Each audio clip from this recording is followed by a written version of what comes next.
Before that break, we've been speaking with Dr. Longji Dambok. He is an entrepreneur and he has been telling us, mentoring us actually, how to continue and be good entrepreneurs. You're welcome. Let's continue on. Thank you. Let me take it again. Let's continue. I say you're welcome, like I'm starting again. You're welcome. Okay, before the break, we were talking with Dr. Longji Dambok. Why are you shooting me? Take it.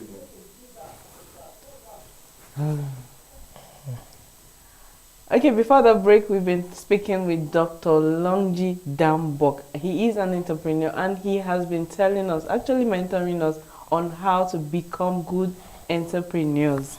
So, before we went on that break, you were telling us what to do to actually sustain and your business and your customer. You said customers are not as important. They're actually important, but your workers first. You take care of your workers. That's right. And then your customers fall in line and all that. So that's right. We want to still know what to do to actually remain in. It's not about starting. It's actually how to remain in business and keep doing good. Because I don't know, how long have you been in business now?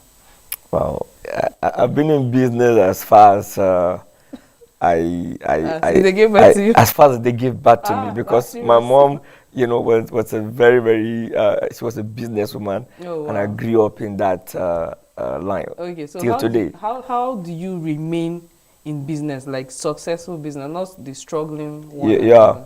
Actually, there are two things basically if you want to remain in business.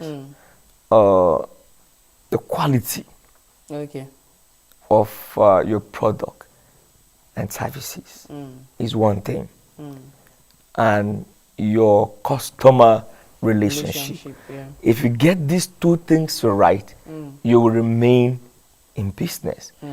Funny enough, in this part of the world, we actually don't give attention to these things.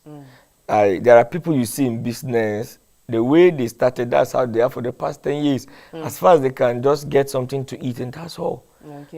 Compromises normally come. The integrity of products and services is not just there. Take, for instance, if you see somebody that is selling anything, many companies, when they come to Nigeria, they bring good and quality products.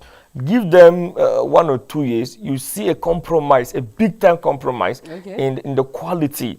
And let me tell you, I've carried out a research, and I've seen how these foreign companies work, over our psyche in Nigeria.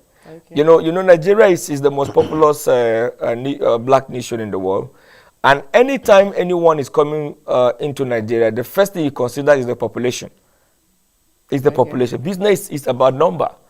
And of course, in the business world, it is said that if you're in business and you're not in Nigeria, you're not in business. Seriously? Yeah. You're not in business because of the large because number of the number. When these people are coming to Nigeria, what they normally do is that they calculate out of 200 and over 200 and something million people. If we can successfully get 10 million people that are patronizing our product, we are okay. And let me tell you what they normally do. What they normally do is that it's a game plan. By the time they are coming to Nigeria, 10 million is their target. And they will bring super quality products. So if 10 million people patronize them, some of them may not even produce again. They will just walk out of the business.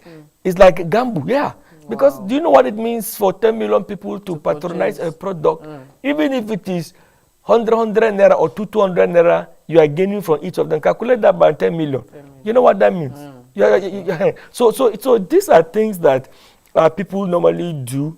They compromise the integrity of the product and services. And of course, if that is compromised, customers will not be there. Wow. But then sometimes, even if you don't have good and quality product, have good attitude towards your customers.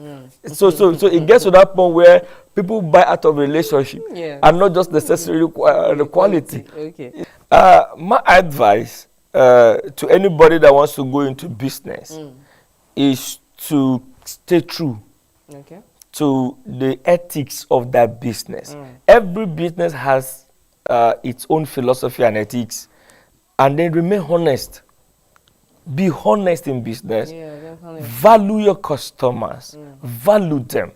Let them feel real good whenever they come around you. Okay. If you do this, you're going to go a long way. And then submit to mentorship. Invest, in courses. When you come online now, there are a lot of people selling different courses. Only God knows how many courses I've bought. There are some I've not even opened for the past 1 year. Wow. But once I see a course that appeals to me, develop yourself also.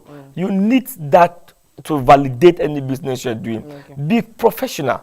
And then you're going to hit it big time. Wow. Thank you for coming on Good Morning Abuja. All right. It's been nice talking with you. We've been speaking with Dr. Longji Dambok. He is an entrepreneur and he has told us a whole lot on how to become successful entrepreneurs. Next on the program is our personality for the week.